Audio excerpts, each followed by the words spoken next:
Hello, friends. It's Brooke-Sidney here, your favorite mindset and manifestation coach. And today I want to talk about being the witness in order to manifest faster, whether it's more money or love or your ex back, whatever it is you desire. But before I get into it, I just want to remind you there are two ways to work with me: one-on-one coaching and email coaching, both great options. They're both listed below, as well as two communities of like-minded individuals. That information is also listed below. So today I wanted to talk about a profound revelation that I'm having on my own personal manifestation journey, as well as in coaching other clients. And I know that it's directly in line with spiritual law, and it is about being the witness. Being the witness. And I'm going to break this down, so I hope that you stick with me until the very end. But I know that I've talked about in the past the idea of having the power of awareness, right? And I will tag that video. But the power of awareness is actually being in the position, being in the state of having the ability to be aware of all that's coming into your life, as well as your role of the creator. And there are obviously methods and techniques to help us become more in our awareness state. A lot of those are like prayer, meditation, being silent, breath work. All of those help us to get silent enough to be able to reconnect with ourselves, reconnect with God, whatever that is for you, and reconnect kind of with our eternal truths. So today's message might get a little deep, but just stick with me. So the power of awareness really helps you to understand that you are the witness, okay? And that's what this video is about. It's about knowing that you are called to be the witness in your life. And I'm going to break down what that means. So when you're harnessing the power of awareness and you're able to get to this stable, quiet, calm, and very importantly, kind of neutral state, you have the power to be aware of all the things that are going on around you and inside of you, right? This is when you become the witness. They talk about this in spiritual communities. They talk about this kind of in mindfulness, most definitely in mindfulness, that we want to be the witness. They talk about it often in meditation. I am a meditation teacher.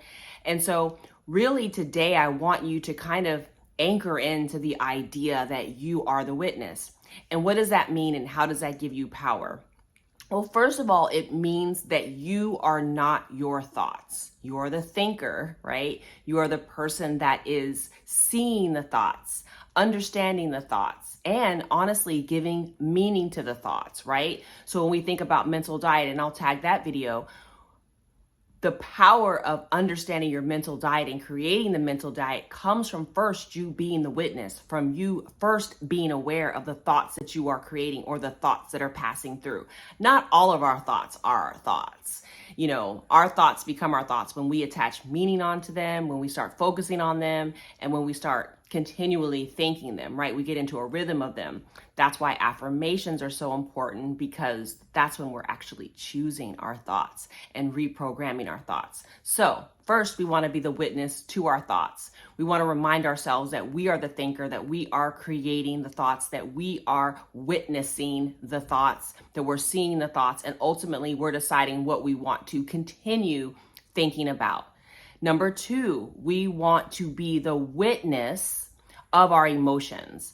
I love Law of Attraction and Abraham Hicks information about the power of our emotions. Our emotions are here as guides. Our emotions are here to help us see if we are in alignment with our highest self. I truly believe that.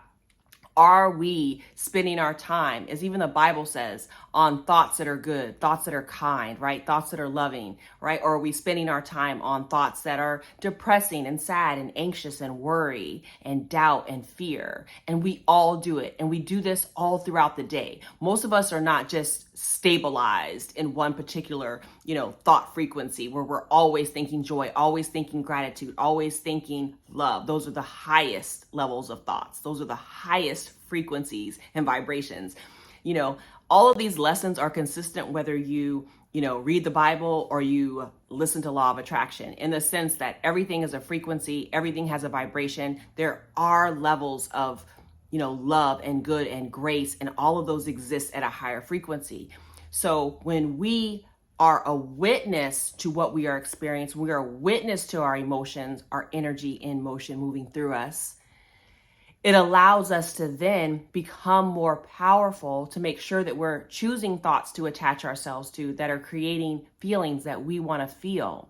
And when we're not feeling good, that we now again can step back and say, well, why am I not feeling good, as the witness, as the watcher, another great word for it, so that we can then find a new feeling, find a better feeling thought, a better feeling to start to work ourselves into, to start to make a part of the way that we want to feel and the way that we want to think, right? And this is the same thing about our beliefs, which are the outpourings of our thoughts and our feelings, especially the ones that we keep thinking over and over and over again.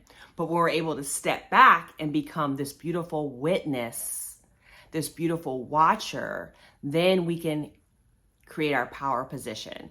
Then we can decide again, what do we want to think? What do we want to feel? What do we want to give power and attention to? And create something new. If we don't like it, right? We can use revision. I'll tag that video. We can be like, you know what?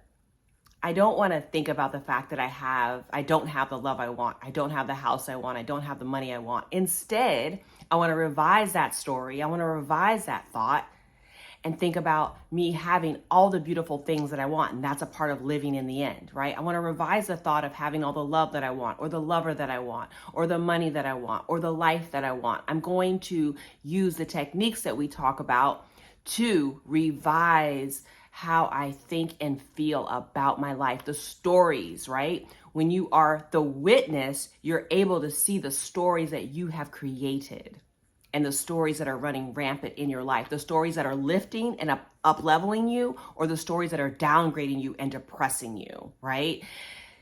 It's so incredibly powerful when we can become this witness, because then we start to see our 3D as something that we've created, as something that we can now change, as something that is fluid, as something that's in motion, that's something that's connected to our thoughts and our feelings and our beliefs. And because that is so, we have the ability to change it. We can become the witness and the watcher. We can become the I, capital I, the I of the I am, and the E-Y-E, the seer and the watcher. So when you start to think about, how do I want my life to change? What are the things that I want to manifest? I would love for you to take a moment and pause and say, am I creating as the witness? Am I creating as the watcher? Am I creating from the higher self, that I that knows that I am powerful, that knows that I am God's child, that knows that I'm deserving, that knows that I am worthy? That's often where people talk about your God self, right? Your God self is the self that knows that you are connected to God, that you are an extension of God, and sees all of this, our entire human existence, our entire reality, as something that is changeable, malleable, and something that we are co-creating on this planet.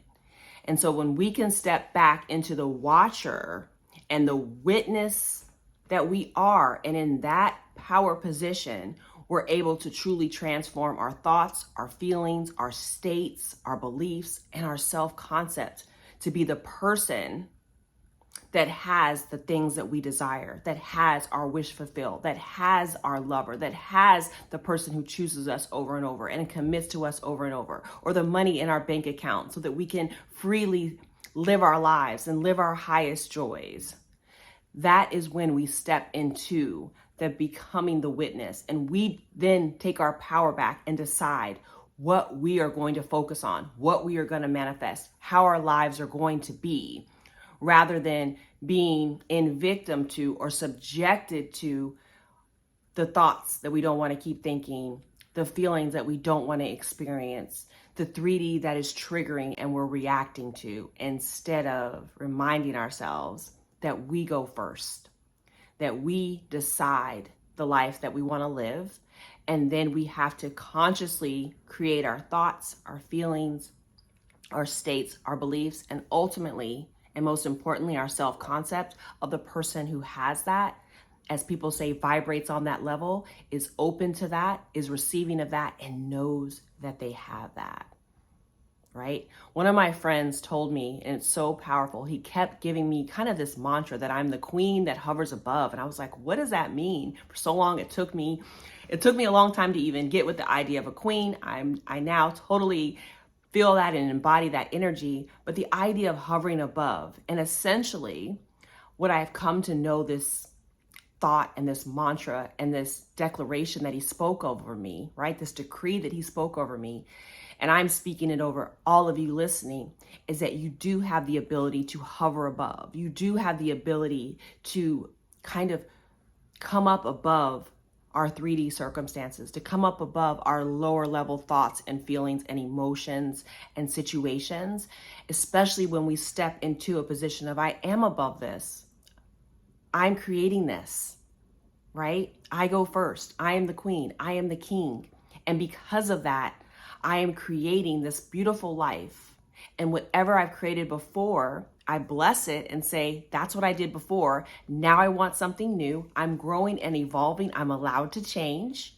No blame, no shame. And now I am choosing to witness and see it fresh and to create something new. So it is my hope that this video has been helpful to you. Make sure you're subscribed to this channel, like this video. I'd love if you'd share it out with folks and turn that bell on because I drop videos daily. See you soon.